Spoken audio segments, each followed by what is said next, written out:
Hola, ¿cómo están?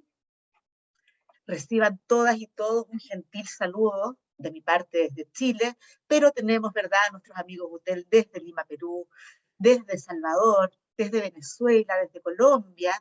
Entonces, muy agradecidos que estén acá. Vamos a comenzar nuestro segundo ciclo de charlas internacionales relacionadas, ¿verdad?, con el impacto que se está generando en distintos ámbitos desde la guerra de Rusia hacia Ucrania. Nos acompaña en esta oportunidad, antes de iniciar, el vicerrector académico de Instituto Profesional IAC, don Jorge Valenzuela, que nos dará un saludo de bienvenida. Jorge, por favor, adelante. Gracias, Pame. Muy buenas tardes. Para nosotros como institución de educación superior es un honor poder realizar estos encuentros académicos que permiten cultivar el estado del arte de ciertas disciplinas, ¿verdad? Y que nos permiten también compartir escenarios de buenas prácticas, nutrirnos e interactuar recíprocamente respecto al desarrollo académico de las instituciones en general. Así es que agradezco mucho a UTEL, a la organización en la cual ha trabajado Pamela, y por supuesto a los panelistas que nos van a deleitar hoy día con sus ponencias. Así que les mando un abrazo a todos. Tengo grandes amigos en UTEL, soy miembro del Consejo Académico también, comparto con Ignacio Villagordó, así que somos una institución muy cercana. Así que muchas gracias y que tengan una gran jornada. Muchas gracias, Jorge. Muchísimas gracias. Y bueno, desde UTEL, que es una organización, una universidad con la que tenemos lazos bastante estrechos, ¿verdad? Y UTEL, generalmente estamos organizando actividades en conjunto, entendiendo, como decía nuestro vicerrector académico, de que es parte de nuestra responsabilidad como instituciones de educación superior. Nutrir a las personas, a la sociedad, ya sin límite de frontera. Estamos hablando del Cono Sur y, por qué no decir también, de países europeos, del continente europeo, que se van sumando también a estas actividades. Y es por eso que Rodrigo Caballero, fiel y fantástico representante de UTEL, nos va a dar la bienvenida también y el saludo que corresponde desde la universidad. Rodrigo, adelante. Muchísimas gracias, Pame, muchísimas gracias a todas las personas que se van uniendo también desde diferentes partes del continente. Nos alegra muchísimo poder seguir creando estas instancias de la mano de nuestros amigos ya con quienes vamos ya por el segundo foro de un ciclo de 4 que vamos a estar realizando, así que pues los invitamos a que sigan pendientes de estas instancias que estamos realizando con muchísimo cariño, con muchísimo esfuerzo entre ambas instituciones. Agradecerle a Andrea González también, que hace un trabajo espléndido y nos acompaña por segunda vez también. Y es un reflejo de justamente estos esfuerzos que hacemos para no solamente pues, compartir información, sino también incluir el corte de inclusión, que siempre es muy, muy importante. Así que pues un gusto que estemos todos aquí reunidos, que se siga sumando gente. Pueden seguir pasando la voz a amigos y familiares si es que están interesados en el tema, y muy, muy contentos de este espacio que vamos a compartir con los especialistas que tenemos. Muchísimas gracias, Pablo. Gracias, Rodrigo. Y bien, vamos a dar inicio entonces a esta charla que lleva por nombre Impacto Medioambiental frente a una posible explosión nuclear. Esto a propósito, ¿verdad?, de lo que nos afecta a todos, que es la guerra de Rusia a Ucrania. Va a moderar esta actividad don Mauricio Torres Barría. Mauricio Torres es el director de la Escuela de Procesos Industriales de Instituto Profesional IAC. Y bien, Mauricio, bienvenido, y dejo en tus manos la presentación de nuestros destacados panelistas. Adelante. Muchas gracias, Pamela. Un gusto de saludarlas y saludarlos a todos. Mediodía en Chile. Saludamos desde acá a todos quienes nos siguen en esta importante actividad de distintos países: Perú, Colombia, Paraguay, Venezuela. He visto que hay de distintos lugares que nos están acompañando y eso nos da orgullo, ¿cierto? Y nos alegra mucho poder comunicarnos a través de estos medios tecnológico y poder abordar estas temáticas que son tan importantes y que, por supuesto, como instituciones de educación superior no podemos estar ajenos a lo que está sucediendo en el mundo. Hoy vamos a abordar un tema que sin lugar a dudas ha generado preocupación y se ha reactivado, por así decirlo, la preocupación, dado el conflicto entre dos países vecinos como son Rusia y Ucrania. Sobre todo, que a medida que ha avanzado el conflicto nos hemos ido enterando de distintas situaciones que han ocurrido, como por ejemplo, ya en el mes de febrero, el avance de ruso, ¿cierto?, a través de Bielorrusia, que es un país aliado, cuya frontera está muy cercana a Chernobyl, a la localidad de Chernobyl en Ucrania, ¿cierto? Y eso generó preocupación mundial, dado que tropas rusas ingresaron a este territorio de exclusión de 30 kilómetros que tiene el área de Chernobyl, ¿ya? Esta central nuclear, dado que es un territorio que a raíz del desastre nuclear, de esta explosión de este cuarto reactor el año 86, a la fecha se ha mantenido en el ambiente con radiación, ¿ya? Entonces hay niveles de radiación y la incorporación de tropas rusas por ese territorio generó preocupación a raíz de que eso puede haber generado movimiento de material particulado, ¿cierto?, hacia la atmósfera, material radioactivo, y por supuesto expandirse a través de ella y afectar con ello a la salud de las personas, ¿ya? Hemos ido sabiendo, también conociendo otros antecedentes de esta situación que está ocurriendo entre estos dos países. Hoy en día, ¿cierto?, ese territorio está tomado, ¿cierto?, por Rusia, hay un control sobre esa planta nuclear, se han hecho distintos esfuerzos por aislar durante los años todo lo que es la posible, digamos, expansión de partículas, pero también, ¿cierto?, siempre estamos preocupados. Sin lugar a dudas, el tema de la energía nuclear no solamente tiene desventajas, sino que tiene muchas desventajas. Hay países como Chile, entre otros, que han suscrito tratados de uso de la energía nuclear con fines no bélicos, ¿ya? Y por lo tanto, en ese contexto también vamos a ver a través de la presentación de nuestros expositores cómo también se utiliza la energía nuclear y sus derivados para fines de salud, para la industria, para la agroindustria, es decir, para distintos fines que no necesariamente tienen un fin bélico. Bueno, no me quiero explayar en esto, solamente reiterar que como Escuela de Procesos Industriales del Instituto Profesional IAC nos sentimos muy honrados de ser parte de esta actividad el día de hoy y de presentar a nuestros expositores. Va a comenzar en esta jornada el ingeniero Christopher Navarrete, quien es jefe disciplinar del área de energía, calidad e industria, energía, calidad y ambiente de la Escuela de Procesos Industriales del Instituto Profesional IAC. Don Christopher es ingeniero en prevención de riesgos ambientales, también es experto profesional en prevención de riesgos y tiene vasta experiencia en educación superior.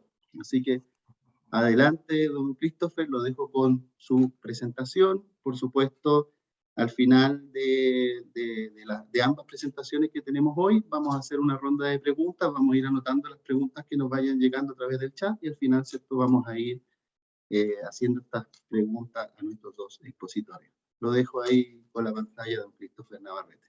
Bienvenido. Muchas gracias, Mauricio. Muchas gracias, Pamela. Don Jorge también estuvo presente. A Rodrigo por la presentación y todo, bueno, y por esta instancia académica tan importante, no solo a nivel, o sea, prácticamente ya a nivel todo latinoamericano, así que muchas gracias en ese sentido y muchas gracias por darme la oportunidad de poder participar en esta actividad. Voy a compartir la presentación. Como primer expositor dentro de esta jornada, voy a hablar un poco con respecto a lo que es la energía nuclear. Hay alguna información ahí con respecto justamente a lo que mencionaba Mauricio sobre ciertos accidentes nucleares que han ocurrido, al contexto general, por ejemplo, en el caso de haber una posible guerra nuclear, cuáles han sido como las consecuencias de la utilización de este tipo de energía, y algunas ventajas y desventajas que tiene la energía nuclear hoy en día y de por qué es tan vistosa, ¿no es cierto?, a la hora de generación de energía para los distintos países. ¿Ya? Así que ahí vamos a ir avanzando. Tal como como decía Mauricio, al final de la actividad, si tienen alguna consulta, las pueden dejar en el mismo chat y, bueno, dentro del tiempo, ¿no es cierto?, que tenemos, podemos ir respondiendo las consultas. Bien, este es un índice de los temas, una breve historia de la energía nuclear, una definición a grandes rasgos de lo que es la energía nuclear, el concepto de bomba atómica y los accidentes nucleares que han ocurrido en la historia en general, las ventajas de la utilización de la energía nuclear, cómo afecta la energía nuclear al medio ambiente y cómo afecta también la energía nuclear al ser humano. Sabemos que son dos conceptos diferentes en ese sentido y que a ambos nos afecta de una manera distinta.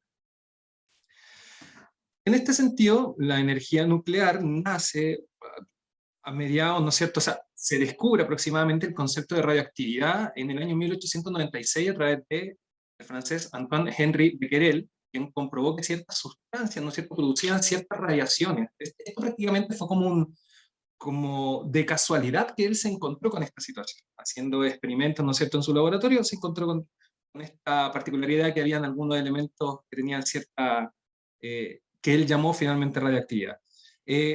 Obviamente después vinieron otro tipo de experimentos. De hecho está, por ejemplo, el tema de los matrimonios Curie, ¿no es cierto?, que de alguna u otra manera, Curie, que también descubrieron de alguna u otra forma elementos que generaban radioactividad, pero nacen prácticamente en base al estudio que hizo este francés. Por otro lado, en el contexto de lo que tiene relación directa con la bomba atómica, por ejemplo, la bomba nuclear, para la Segunda Guerra Mundial existe lo que se llama el Proyecto Manhattan, que fue un proyecto oculto que hizo Estados Unidos, un proyecto secreto para obtener lo que era la bomba nuclear. En 1939, ¿no es cierto?, al inicio de la Segunda Guerra Mundial, en este caso Albert Einstein alerta al presidente de los Estados Unidos sobre la bomba atómica y sus posibles, ¿no es cierto?, consecuencias, y que los alemanes también podrían estar cerca de tenerla. Entonces de ahí surge esta como preocupación, por así decir, de lo que eran las tropas estadounidenses por poder generar este tipo de armamento. Armamento que nosotros hemos visto a través de la historia, las grandes consecuencias que generó, tanto, por ejemplo, en Hiroshima como en Nagasaki, que vamos a hablar un poco también con respecto a eso. ¿Cómo se genera la energía nuclear? La energía nuclear es, de alguna u otra manera, la energía que mantiene unidos, ¿no es cierto?, los neutrones y los protones. Se puede utilizar para producir electricidad, pero para eso la energía debe ser liberada. Existen dos formas de poder generar este tipo de energía. Uno es a través de la fusión nuclear y otro es a través de la fisión nuclear. Es importante mencionar este contexto porque esto tiene mucha relación directa, por ejemplo, con la diferencia entre lo que es una bomba atómica y una bomba nuclear, que lo voy a mencionar un poco más adelante. La fisión nuclear es la reacción en la que el núcleo, ¿no es cierto?, ya aparece una imagen, que es de un átomo relativamente pesado, al capturar un neutrón incidente, se divide en dos, generando, ¿no es cierto?, esta fisión, o generando dos núcleos que son mucho más pequeños y liberando electrones prácticamente al ambiente y generando este tipo de energía. Mientras que la fusión es totalmente al revés, son dos núcleos, ¿no es cierto?, que se unen para generar uno más pesado, y generalmente también liberan energía o partículas, ¿no es cierto?, en el proceso. Entonces, la fisión es la separación, mientras que la fusión es la unión de dos protones, o sea, de dos átomos. Y eso marca la diferencia entre lo que es el concepto de bomba nuclear y la bomba atómica. La bomba nuclear, por su parte, lo que hace es la unión de átomos pequeños en otros más grandes, o sea, hablamos de fusión nuclear. Mientras que la atómica lo que hace es divide los átomos complejos, ¿no es cierto?, en otros más pequeños, o sea, fisión nuclear, ¿ya?, para hacer la diferenciación. Hoy en día hay muchos países que tienen este tipo de armamento dentro de sus tropas, particularmente, pero solamente Estados Unidos ha hecho uso de este tipo de armamento en ciudades o contra otros países, como fue el caso de Nagasaki y de Hiroshima. Sin embargo, eso no significa que los países que la tengan no hayan hecho pruebas a través de la historia, ¿no es cierto?, en otros lugares. Por ejemplo, tenemos el concepto de lo que es el atolón de Mururoa, que fue un lugar de pruebas de bombas nucleares, en este sentido, que generó a través de Francia, por ejemplo. O tenemos el atolón Bikini, ¿no es cierto?, que también es otro sector de pruebas de bombas nucleares. O sea, prácticamente a nivel mundial existen muchos lugares donde se hacen este tipo de pruebas. Y por eso es tan importante tener conocimiento más o menos de cuáles son como las consecuencias y los impactos que pudieran generar este tipo de armamento en hacia lo que es el medio ambiente y las personas. Acá aparece un poco con respecto a lo que hablaba esto de los bombardeos a Nagasaki y Hiroshima. En ese sentido fue ordenado por el presidente de los Estados Unidos en ese año, en el año 1945, dejando un saldo casi de 120.000 personas muertas y 130.000 personas heridas. Las bombas habían matado aproximadamente para el año 1945 246.000 personas, o sea, prácticamente la mitad de las personas que murieron durante la Segunda Guerra Mundial fueron provocados producto de este tipo de bombas, lo cual es bastante grave, ¿ya? Ojo, eso sí, es que no solamente murieron ahí muchas personas, sino que a lo largo del tiempo también hubieron muchos de estos sobrevivientes que padecieron algún tipo de enfermedad producto de la radiación generada por este tipo de bombas nucleares. Por ejemplo, acá aparece tenemos un detalle, ¿no es cierto?, que está radicado que los sobrevivientes a los ataques atómicos en Japón sufrieron muchos referente a cáncer de pulmón, estómago, hígado, leucemia intestinal, de colon. O sea, prácticamente muchos de los sobrevivientes siguieron muriendo, lamentablemente, producto de la radiación generada por este tipo de armamento. Ahora, para hablar un poco con respecto a lo que tiene relación directa con los accidentes nucleares, primero tenemos que tener en claro que existe una escala internacional en la cual de alguna u otra manera se distribuyen este tipo de accidentes. No todos los accidentes son radicados o son clasificados con la misma escala, o sea, perdón, no con la misma calificación, no con la misma escala, sino con la misma calificación. Y los accidentes que voy a mostrar más adelante tienen toda una calificación de 5 hacia arriba, o sea, estamos hablando de accidentes con grandes consecuencias, o incluso accidentes muy serios o accidentes mayores ya con grandes catástrofes. ¿Ya? Esta escala internacional de sucesos nucleares radiológicos tiene en consideración, entre muchas variables, las consecuencias de las personas y el medio ambiente, pero también sus efectos en la barrera radiológica y los sistemas de control que pudieran haber fallado. ¿Ya? Eso es importante entonces tener este tipo de conocimiento y saber que existe este tipo de escala que permite medir justamente este tipo de accidentes nucleares. Bien, acá voy a mostrar algunos ejemplos de accidentes nucleares, y en este caso, por ejemplo, tenemos el de Windscale Files en el Reino Unido en 1957, fue un accidente a nivel 5, en el cual de alguna u otra manera hubo una liberación de material radiactivo al medio ambiente tras un incendio en el núcleo del reactor. Los bomberos tardaron prácticamente 3 días en apagar el fuego, o sea, imagínense el tipo de incendio generado en este tipo de reactor y la cantidad de complicaciones que tuvieron los bomberos para poder apagarlo. No por el contexto de que no pudieran apagarlo a lo mejor de manera rápidamente, sino por el hecho de la cantidad de radiación que podía haber en ese momento, lo cual de alguna u otra manera generaba una exposición a los mismos bomberos, a los mismos trabajadores también. Como consecuencia del accidente se estima que entre 200 y 240 personas murieron de cáncer, o sea, es bastante alto. Como les decía entonces, un accidente nivel 5. Existe otro en la isla de las Tres Millas, que esté en Estados Unidos en 1977, hasta 79, cuando el segundo reactor de una planta, ¿no es cierto?, ahí en Middletown, Pensilvania, se derritió parcialmente debido a una falla del sistema de refrigeración. Hay que tener en consideración que estas plantas nucleares, para poder mantener, ¿no es cierto?, en funcionamiento este tipo de reactores, necesitan tener un cierto nivel de refrigeración, y eso fue uno de los que falló prácticamente en este sentido. No se registraron muertos, como lo dice ahí, no hubieron heridos entre los trabajadores de la central, pero el incidente sacudió a la industria nuclear, al menos en Estados Unidos, y llevó a una serie de reformas, lo cual, de alguna u otra manera, pese a lo negativo de la falla en el reactor, fue muy positivo en aspecto normativo, lo cual podemos considerar lo que dentro de lo malo se puede sacar algo bueno, ¿no es cierto? Y también fue de nivel 5. Esta es una, ya prácticamente en Rusia, en 1957, un accidente nivel 6. Este desastre se debió también a una falla en el sistema de refrigeración, al igual que el anterior. El aumento de la temperatura resultante, ¿no es cierto?, del fallo llevó a una explosión que diseminó elementos radiactivos en la atmósfera, entre estos cerio y circonio. Estos son algunos de los elementos radiactivos. En consecuencia, se evacuaron más de 12.000 personas a una zona de la zona contaminada alrededor, ¿no es cierto?, a una ciudad que quedaba aproximadamente 1.400 kilómetros del este de Moscú.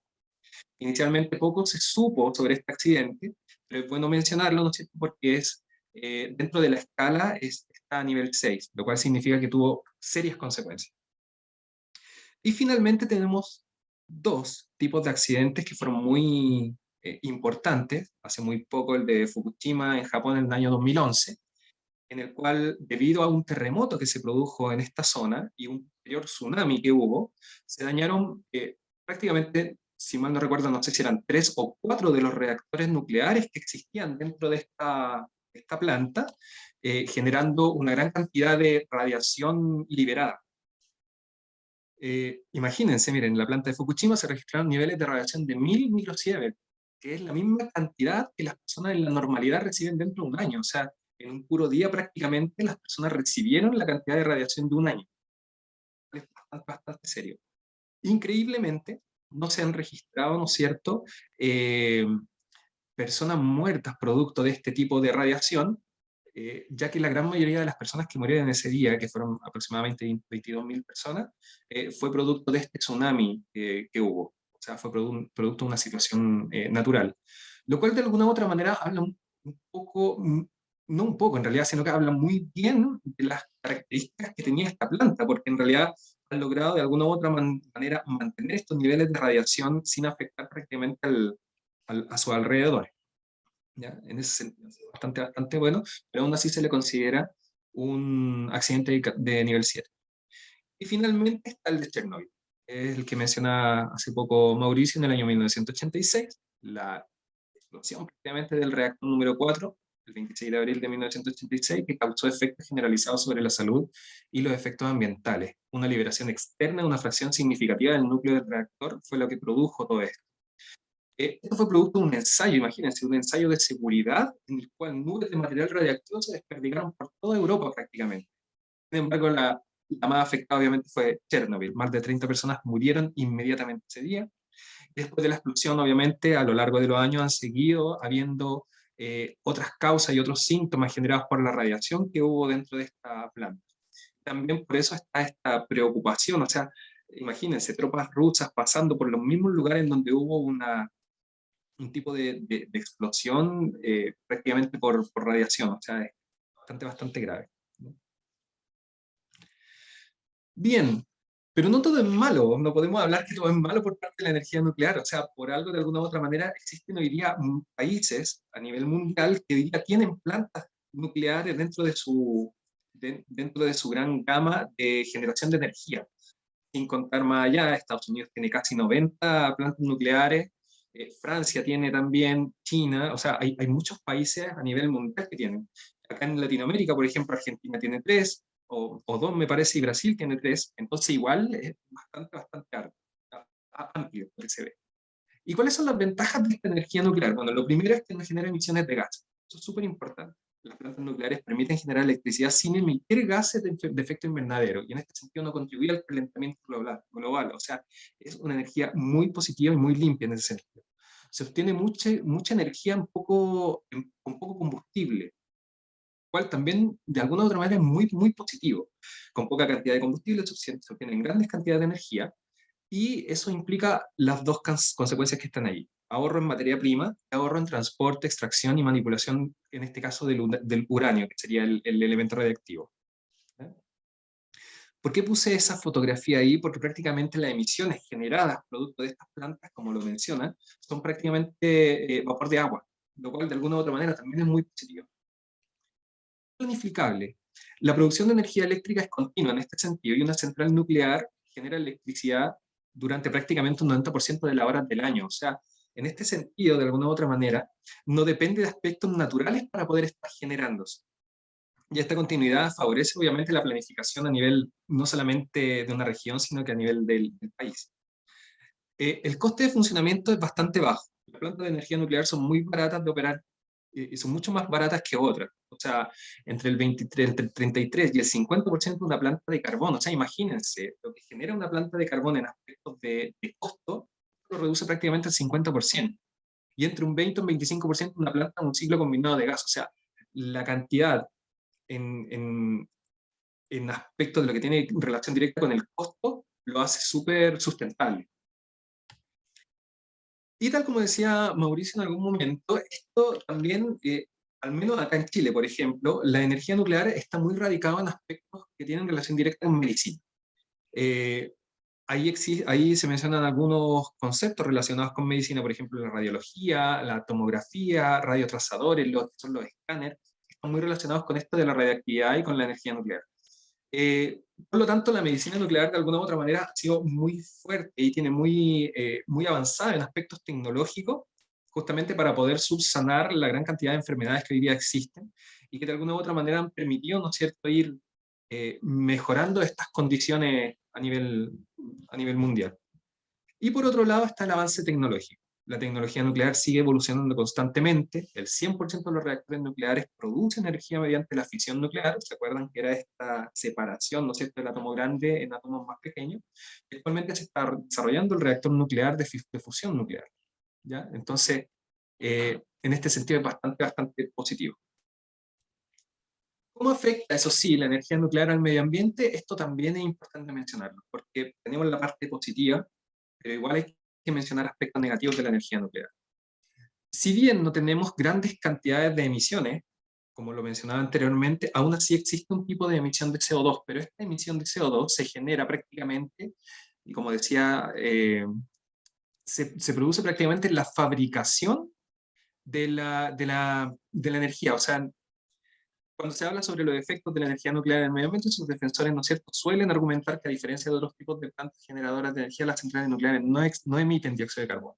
Sin embargo, la emisión de CO2 en comparación con una central térmica son mucho más reducidos, pero su proceso de fabricación sí que emite CO2, ¿ya? O sea, sobre todo al extraer el uranio y al llevarlo hacia lo que son las centrales.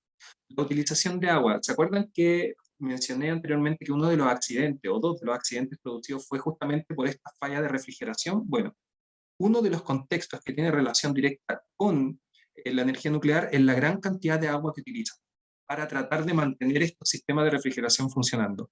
Si bien la planta nuclear toma grandes cantidades de agua, la utiliza refrigerando y después la devuelve al sistema, o sea, a los ríos, por ejemplo, a los lagos o mares, la temperatura con la que llega esta agua de vuelta es bastante alta, lo que de alguna u otra manera puede afectar, ¿no es cierto?, la biodiversidad existente dentro de estos lugares acuáticos.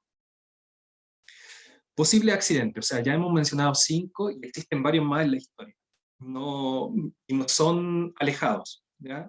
De hecho, este yo creo que es uno de los puntos más relevantes del por qué es tanta represalia, no represalia, sino que represión, por así decir, por colocar una planta nuclear en algunos lugares, ¿ya?, que tiene relación directa justamente con los accidentes. Y por último, los residuos nucleares. El problema principal de la energía nuclear están los residuos que se generan. Y estos residuos nucleares pueden pasar miles de años antes de que empiecen a dejar de ser radiactivos. O sea, imagínense la cantidad de residuos que pudieran generar y dónde poder, porque no existen vertederos de energía nuclear, no existen, por así decirlo. Entonces, ahí es donde está la gran complicación. ¿Y cómo afecta esto al ser humano? O sea, ya hemos visto las consecuencias, por ejemplo, de una bomba atómica que genera alta radiación y a la larga termina provocando cáncer en las personas. Y existen otros tipos de anomalías que también pueden verse afectadas producto de esta radiación, como por ejemplo efectos genéticos, problemas en la médula ósea, malformaciones fetales. O sea, aquí hay una gran cantidad de información relacionada justamente con este tipo de energía, ¿no? Así que eso, muchas gracias por el tiempo, muchas gracias por haberme escuchado y quedar atenta ahí a las consultas que pudieran surgir de la presentación. Muchas gracias. Le damos las gracias a don Christopher Navarrete por su presentación, muy interesante lo que nos acaba de compartir. Por supuesto que siempre es valioso, además de rememorar la historia respecto de cuáles han sido las consecuencias del uso de armas nucleares, por ejemplo. También es importante destacar lo positivo y cómo los países también utilizan este tipo de energía para otros usos no bélicos, ¿ya? Y eso también es importante destacarlo, considerando que hoy en día el gran suministro de energía en los distintos países, en los territorios, a través de combustibles fósiles que se van consumiendo en el tiempo. ¿cierto? Y estamos no solo en Chile, sino que en todos los países, la mayoría de los países, pensando en cómo poder incorporar otras fuentes energéticas que nos permitan suministrar, ¿cierto?, este recurso tan valioso para la vida humana. Al final de la presentación de nuestra segunda expositora, vamos a hacer una ronda de preguntas, don Christopher, y ahí seguramente vamos a poder abordar algunas dudas que ya nos han ido llegando de parte de quienes están conectados a esta actividad. Mauricio. Muy bien, quiero presentar a continuación a la ingeniera Diana Guzmán, quien es consultora en gestión de impactos ambientales. Actualmente coordina el área de gestión de impactos ambientales y está encargada de la difusión y vinculación con el sector académico en Curatso, Ingeniería Ambiental e Ingeniería de Proyectos en la iniciativa CANE-LATAM, Carbono Neutral Latinoamérica. Siguiendo con la temática también de los conflictos que se han generado en este último tiempo, Diana nos va a hablar sobre cuáles pueden ser los efectos para la Tierra, en general para la vida en la Tierra, de esta posible escalada y de esta guerra u otras que se puedan generar y para los cuales, ¿cierto?, se utilice este tipo de energía. No solamente para los seres humanos nos afecta, sino que para la vida en general en la Tierra. Así que le damos la más cordial bienvenida a Diana, ahí la veo, encantado, y la dejo en la pantalla para su presentación. Bienvenida, Diana. Hola Mauricio, muchas gracias. Mucho gusto estar aquí con todos ustedes. Muchas gracias por la invitación. Les voy a compartir mi pantalla para poder comenzar. Ok, pues como ya mencionamos, aquí ahora vamos a hablar bajo el marco coyuntural de la guerra que existe ahorita entre Rusia y Ucrania. Y es por esto que yo les quiero hablar sobre la posible escalada de la guerra, que cómo amenaza la vida en la Tierra, ¿no? Y es que después de muchos años, el debate acerca de las armas nucleares se vuelve a poner sobre la mesa, y en realidad este es un debate que nunca se ha ido. Este debate nunca se ha ido, las potencias mundiales nunca han dejado de tener esta absurda competencia que va de diseñar y tener en su poder las armas de destrucción masiva más poderosas. En este sentido, cabe identificar ¿a qué hacemos referencia con armas de destrucción masiva? Estas armas de destrucción masiva pues son aquellas que son capaces de eliminar un número importante, un número considerable o significativo de seres vivos incluyendo seres humanos, flora, fauna, indiscriminadamente, y además que a su paso dejan grandes consecuencias sociales, grandes consecuencias económicas y sobre todo ambientales.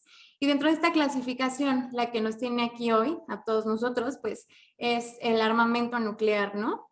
Que, bueno, también existen las armas biológicas, las químicas, pero hoy estamos aquí para analizar las consecuencias que tendría una posible guerra nuclear. Y aquí ya no me voy a detener mucho, ya nos apoyaron en esta parte explicando los fenómenos de fisión y de fusión, pero sí es muy importante que tengamos clara la diferencia entre cada uno, ¿no? El principio de fisión es la reacción en la que el núcleo de un átomo pesado al capturar un neutrón incidente se divide en dos, mientras que en el fenómeno de fusión ocurre todo lo contrario. Aquí vamos a aclarar un término muy importante dentro, bueno, aunque estos dos conceptos hacen referencia a las armas nucleares, cuando se habla de armas que están funcionando bajo el fundamento de la fisión, se dice que son armas nucleares, mientras que cuando se habla de fusión, se habla de armamento termonuclear. Cuando se habla de fusión, siempre va acompañado de un poco de fisión previo a la fusión. ¿Cómo sucede esto? Bueno, en el proceso de detonación de un armamento de fusión, ocurre primero la fisión. Cuando ocurre la fisión, se generan temperaturas altísimas de hasta millones de grados, lo que da pie a la fusión. Y aquí se empieza a forzar la unión de los núcleos, lo que genera efectos devastadores. Para que se den una idea, aquí les traigo una imagen de la diferencia entre el impacto de un armamento por fisión y un armamento por fusión.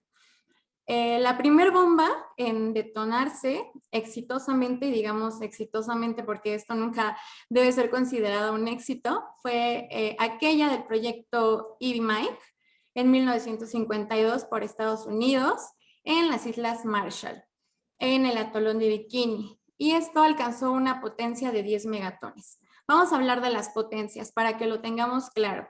Cuando hablamos de armamentos nucleares, es decir, por fisión, la potencia se mide en kilotones. Los kilotones son el equivalente a 1000 toneladas de TNT, mientras que una bomba termonuclear, es decir, por fusión, se mide en megatones, y esto es el equivalente a 1.000.000 de toneladas de TNT. Esto es a lo que vamos a llamar la potencia destructiva.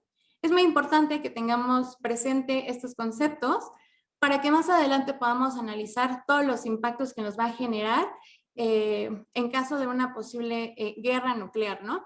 Y para darnos una idea de lo que esto representa, con un solo kilo de TNT, podríamos producir daños, incluso la muerte, a los seres vivos que estén a 3 metros del punto de explosión. ¿Vale? Entonces, para que tengamos claros estos conceptos. Y bueno, dentro de todo, quizás se habrán preguntado cómo es que se tiene certeza de toda esta información, del poder destructivo que tienen estas armas. Y es claro que se pueden hacer predicciones y escalamientos con modelos físicos, con modelos matemáticos, con equipos de cómputo especializados, pero la realidad es que a lo largo de los años se han llevado a cabo una serie de ensayos y una serie de pruebas con armas tanto nucleares como termonucleares. Aquí yo les puse un listado que van de la menos potente a la más potente, y como pueden ver, siempre sobresalen en este tipo de ensayos Estados Unidos y en su momento la Unión Soviética. Como ya les mencioné, el proyecto Ivy Mike fue la primera bomba de hidrógeno que se detonó por Estados Unidos. Esta bomba logró vaporizar la isla sobre la que fue detonada y dejó un gran cráter. Después, Estados Unidos siguió con un proyecto llamado Castle, y dentro de este proyecto hubo otras 3 bombas de gran potencia. También la Unión Soviética sobresale por ahí con la prueba 123 en el año de 1965. Todas estas son bombas de hidrógeno. Recuerden los conceptos de fisión y fusión.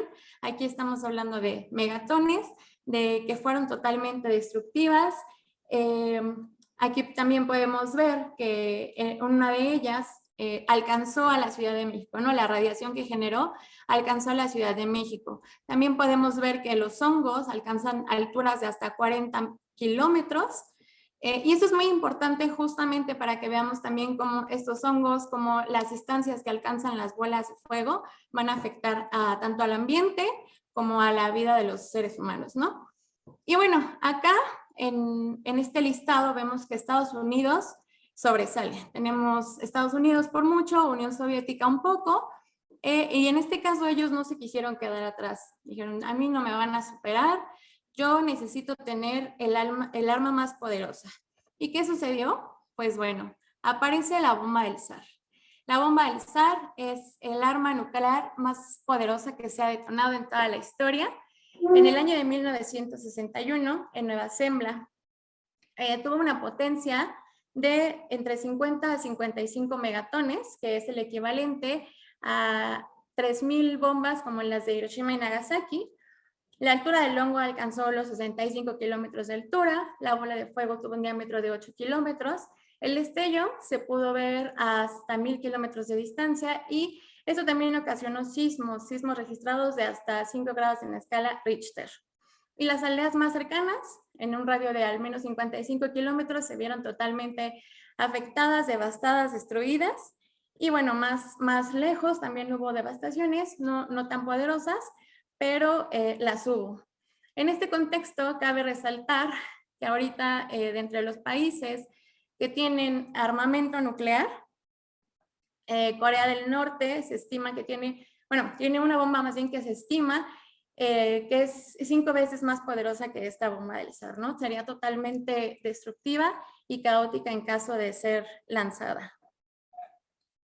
Y bueno, ¿qué sucede después de que ocurren estas explosiones.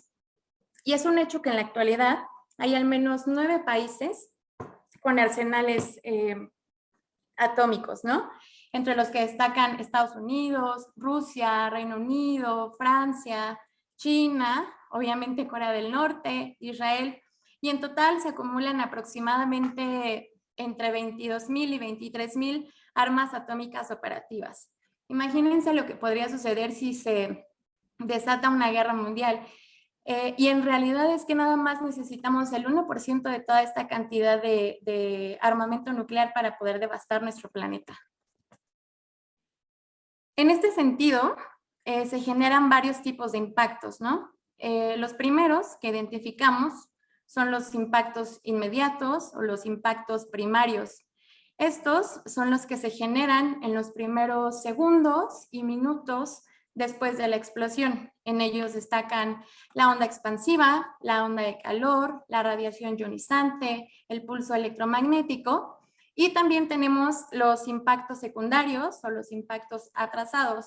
Estos hacen referencia a los impactos que se van viendo a lo largo de los días, a lo largo de los meses, incluso a lo largo de los años. Y en este caso, pues tenemos las afectaciones sobre el clima, sobre el medio ambiente, sobre la salud de la población y en general el daño a las infraestructuras. Y en este caso, los daños primarios o los inmediatos suelen ser clasificados como los más poderosos o los más impactantes, pero la realidad es que el mayor daño y la mayor cantidad de muertes la generan los daños atrasados o secundarios. Aunado a esto, este proceso es largo, se da en agonía y en sufrimiento total, ¿no? No quiero que se me vayan de esta ponencia espantados. Con estos impactos, la idea es que todos estemos conscientes de lo que puede ir sucediendo y que todos apelemos al sentido de la paz, ¿no? Y bueno, vamos primero a hablar de los impactos locales. ¿Qué sucedería si se lanza una sola bomba en alguna ciudad, en algún país? Lo primero que sucedería es que aparecería el impacto térmico. Como sabemos, estas armas nucleares generan enormes cantidades de energía en forma de calor de hasta 400 millones de grados centígrados. Esto se transfiere al aire circundante, que también esto va a afectar en la onda expansiva. Ahorita les voy a explicar cómo va a ser esto, pero bueno, este aire circundante caliente va a vaporizar y calcinar todo lo que esté en sus inmediaciones. Esto va a poder provocar incendios masivos en zonas más alejadas y estos incendios masivos se pueden transformar en tormentas de fuego. Estas tormentas de fuego, pues, ¿qué van a ocasionar? Que las personas que aunque no hayan sido afectadas directamente por el impacto del arma nuclear, pues sufran afectaciones, pierdan sus hogares, sufran quemaduras, incluso puedan perder la vida. Y si logramos sobrevivir a esto, bueno, estas tormentas de fuego consumen el oxígeno del aire, lo que ocasionaría muertes por asfixia. Seguido de esto tenemos el impacto mecánico. Les acabo de mencionar que las temperaturas influyen directamente en las ondas expansivas. ¿Pero por qué? Como sabemos, cuando un material se calienta, las partículas se excitan, se expanden. Esto es lo que sucede con el aire. El aire se expande a una velocidad impresionante, que es lo que genera la onda expansiva de choque. Además, pues va ardiente y evidentemente lleva una presión altísima, con lo que consigue destruir todas las estructuras que alcanza y tristemente a todos los seres vivos también. Incluso estos impactos mecánicos pues son los que generan los cráteres importantes después de la utilización de estas armas nucleares.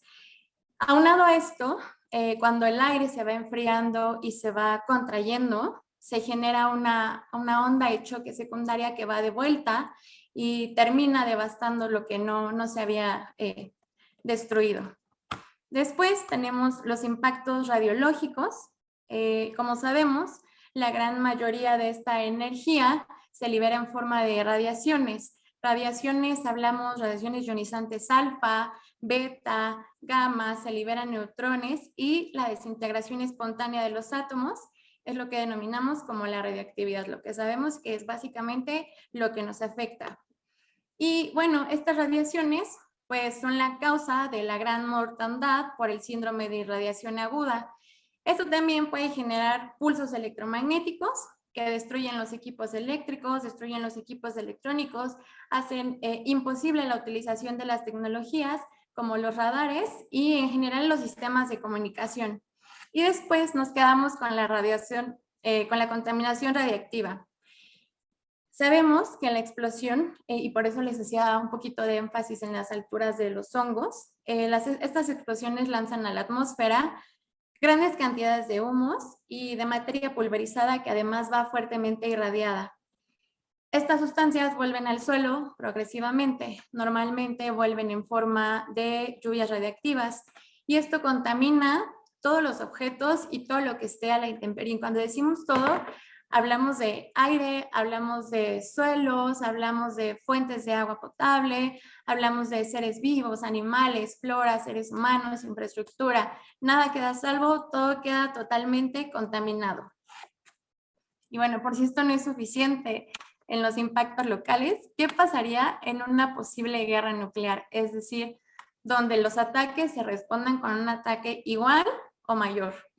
Cabe destacar que los efectos de estos armamentos nucleares pues son efectos sinérgicos, es decir, van a afectar tanto a la vida de los seres humanos, van a afectar la vida de la flora, van a afectar la vida de la fauna, pero también nos van a afectar económicamente y socialmente, y más en el caso de una guerra, donde se busca causar el daño máximo posible, ¿no?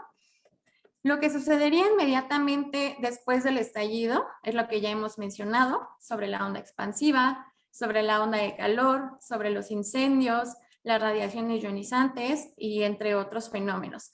Pero también mencionamos que se lanzan a la atmósfera toneladas de material pulverizado. ¿Qué pasaría en este caso? Esto ocasionaría que el cielo se cubriera totalmente de material particulado, ocasionando un fenómeno que se ha denominado como el invierno nuclear.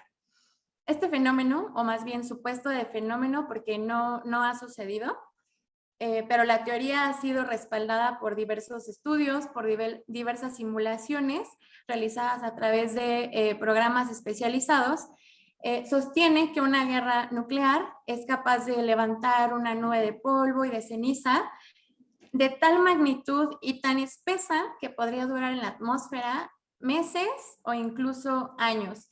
Y si bien no se tiene un referente previo de esto, se estima que es una posibilidad muy alta en una guerra con armas nucleares.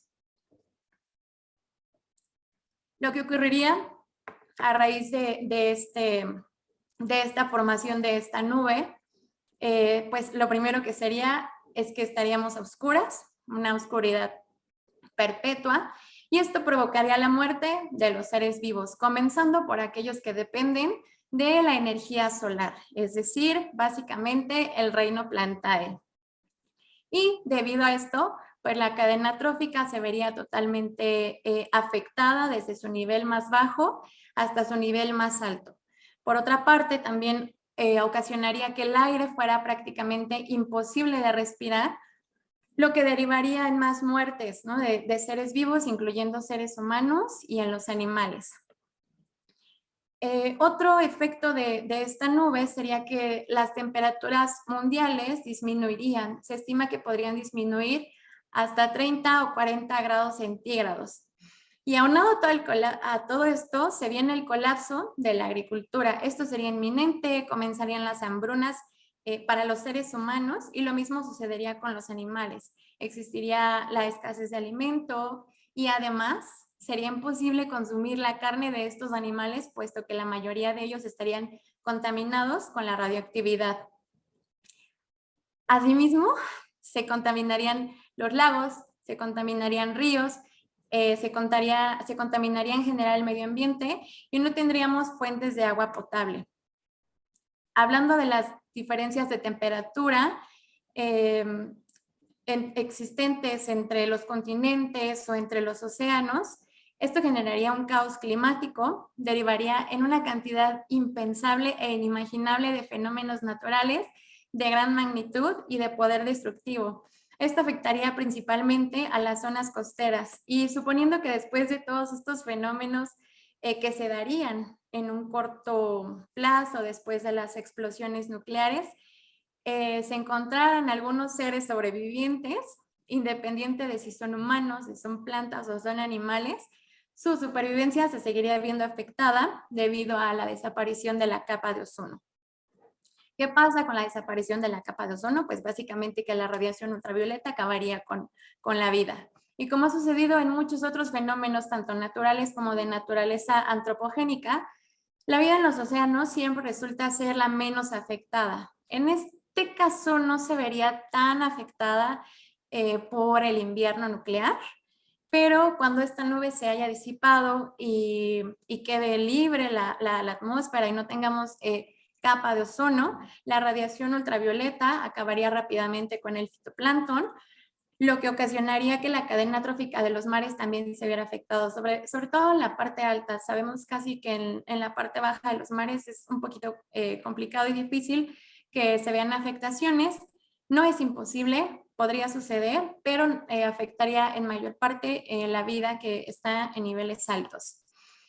Ya hablando un poquito más a nivel social, a nivel económico, la infraestructura de forma general se vería afectada, hablando de casas, hospitales, cualquier tipo de complejo turístico, todo se vería afectado, principalmente por los sismos ocasionados que ocurrirían a raíz de estas explosiones generalizadas. Y bueno, a esto se suma la interrupción de los suministros de alimentos, de agua potable, de electricidad, de las comunicaciones, en general de las tecnologías. Muchos hospitales, si no es que la mayoría, estarían totalmente destruidos, devastados, no habría personal médico y aunque lo hubiera, no habría suministros, no habría medicamentos, sería imposible llevar a cabo procedimientos médicos.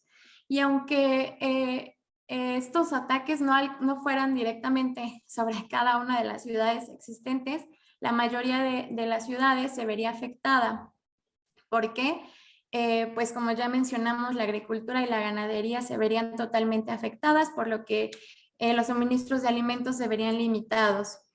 A todo esto, pues se añaden los fuertes movimientos migratorios ocasionados por los millones de refugiados que en realidad no tendrían un destino certero, irían a donde puedan sentirse seguros. Y todo esto, pues, desencadenaría en sociedades caóticas, violentas, anárquicas, actitudes propias que pasan cuando ya no se tiene un control como tal de la sociedad en la que estamos coexistiendo. Y si aún después de todo esto que les acabo de mencionar, encontráramos algún sobreviviente después de todo este desastre nuclear, le esperarían años de quizá sufrimiento y de enfermedades ocasionadas por las radiaciones ionizantes, como sabemos que son los tumores o los cánceres, ¿no? Y en este sentido, yo creo que no es exagerado afirmar que una guerra nuclear a gran escala provocaría miles de millones de víctimas. De hecho, existe un término para esto que es megamuerte, que es una medida equivalente a 1 millón de muertos, ¿no?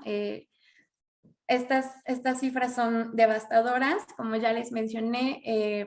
Corea del Norte tiene un arma nuclear que es 5 veces más poderosa que la bomba del SAR, que es la más fuerte que se ha detonado.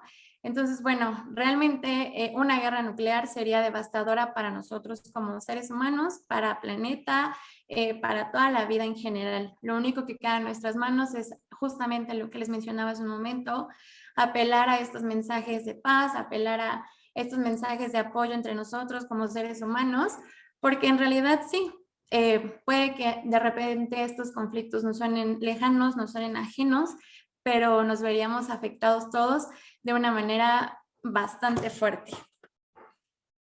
Muchas gracias a todos. Muchas gracias, Diana. Te agradecemos tu importante exposición, que sin lugar a duda nos refleja, digamos, o nos deja un mensaje muy importante respecto de qué tan importantes son las relaciones diplomáticas entre los países y cómo desde nosotros como habitantes de nuestros diferentes países, desde nuestros territorios, podemos también empujar a nuestros gobiernos a mantener relaciones diplomáticas. Porque sin lugar a dudas, cuando hay una guerra y se utilizan armas de estas características, finalmente nadie gana, todos pierden, ¿cierto? Pierde la vida humana, la tierra, y aquí no hay ni ganadores ni perdedores cuando se utilizan este tipo de armamento que genera tanto impacto para las personas, para el medio ambiente. Por lo tanto, hacer un llamado igual y fomentar el tema de la diplomacia como una de las principales herramientas a través de la cual nosotros nos debemos relacionar entre los países. Hay varias preguntas que quiero aprovechar a hacer a ambos panelistas. Sí retomar uno de los puntos respecto de que se comentó en alguna de las presentaciones, qué pasa en Latinoamérica con el tema de la energía nuclear. Y sabemos que no es algo tan lejano porque, por ejemplo, en Chile, ¿cierto? Nosotros tenemos 2 reactores nucleares, a través de los cuales se utilizan con fines, con fines pacíficos, perdón, para uso principalmente médico y del agro y otros usos, pero también hay países como Argentina que tienen plantas nucleares, tienen 2 plantas más una tercera que está en construcción, Brasil con 2 plantas nucleares más una tercera en construcción, México con 2 plantas nucleares, también Colombia con un reactor nuclear, Venezuela, Uruguay, Perú que está iniciando proyectos de utilización pacífica de la energía nuclear, es decir, es una realidad que es mucho más cercana de la que nosotros pensamos. Por lo tanto, el uso de este tipo de energía también lleva consigo una tremenda responsabilidad para los países, para los gobiernos de los países, y nosotros como instituciones de educación superior poder seguir educando, informando a las personas respecto de cuáles son las consecuencias del uso de este tipo de energía. Voy a hacer una primera pregunta. Voy a partir por el orden en que se hicieron las presentaciones, a don Christopher Navarrete. Y principalmente las preguntas están enfocadas a qué es lo que se está haciendo en Chile en materia de energía nuclear. Christopher, si nos puede ahondar un poco más en esa temática. Bien, muchas gracias Mauricio. Bueno, tal como mencionabas tú, hoy día nosotros en Chile tenemos una Comisión Chilena de Energía Nuclear, que es la SECHEN, que de alguna u otra manera es como la entidad que hoy día maneja el contexto relacionado con energía nuclear dentro del país. Ellos son como los encargados de lo que tiene relación directa con las normativas, con las leyes relacionadas a este tipo de energía. Y tal como mencionabas tú, existen 2 reactores, uno que prácticamente está inhabilitado, no funciona, y el otro que se usa específicamente para temas ya de medicina nuclear en ese sentido. De hecho, hay algunos hospitales que hoy día tienen laboratorios de medicina nuclear, por ejemplo, el mismo Hospital San Juan de Dios tiene un laboratorio de medicina nuclear, y ellos utilizan este tipo de isótopos o de elementos radiactivos justamente para dar mejoría a los pacientes que en algún momento se han visto afectados por algún tipo de enfermedad que necesitan específicamente este tipo de elementos. Así que eso es como a grandes rasgos lo que se maneja dentro de Chile, pero prácticamente, y vuelvo a repetir, todo lo maneja lo que es la SECHEN. Y cuéntanos en Chile, en el caso de existir alguna emergencia en este ámbito, ¿quiénes son los organismos encargados de reaccionar y qué tan preparados se encuentran para poder reaccionar frente a este tipo de riesgos que se puedan dar y que puedan generar algún impacto en las comunidades? Mira, acá en Chile prácticamente todo lo que tiene relación directa con emergencias lo ve prácticamente la ONEMI. Y la ONEMI obviamente, que es el organismo radicado en aspectos de emergencia dentro de Chile, lo manejarían directamente con las entidades que son como las encargadas del tema nuclear, que en este caso sería con la misma SECHEN. Pero prácticamente la ONEMI son 2 organismos totalmente distintos, pero se vería particularmente a través de lo que es la ONEMI. Perfecto. Diana, mira, muy interesante tu exposición. Hay un tema que tú mencionaste respecto de los impactos secundarios al momento de una explosión nuclear. Y por ahí alguien nos consultaba qué pasa si se desarrolla o hay una explosión nuclear en Europa, cuáles serían los impactos en Latinoamérica, en Sudamérica, cómo nos podría impactar esa situación a nosotros, digamos, en este continente. Claro, si fuera, bueno, empezando por la potencia de la bomba, ¿no? Habría que empezar por ahí, suponiendo que es una bomba relativamente, o no relativamente, una bomba potente, poniéndonos el ejemplo del SAR, de la bomba del SAR, que es entre 50 a 55 megatones de potencia. En realidad, a nosotros quizá nos tocarían algunos sismos, nos tocaría la expansión de la nube radiactiva y del material pulverizado, quizá no nos tocaría directamente la parte de los fuegos, de la destrucción masiva, pero sí nos llegarían algunos de estos tipos de fenómenos, ¿no? Igualmente por el mar, quizá nos llegaría igual algún tipo de movimiento que nos podría generar algún tipo de maremoto, de tsunami. También depende en qué parte de Europa, ¿no? Entonces, pero de forma general podríamos decir que esos son los alcances que tendría de Europa hacia acá, hacia América.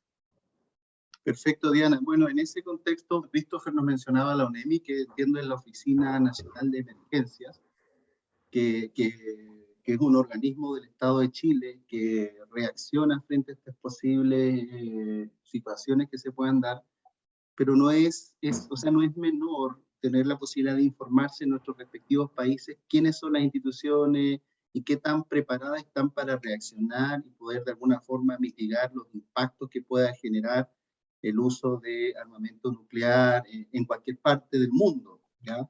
Por lo tanto, yo también incentivo a quienes nos están viendo en esta oportunidad para tratar de informarse respecto de quiénes son las instituciones que se encargan de este tipo de emergencia y cuáles son los niveles de preparación y cómo pudieran reaccionar respecto de este tipo de situaciones que se están dando.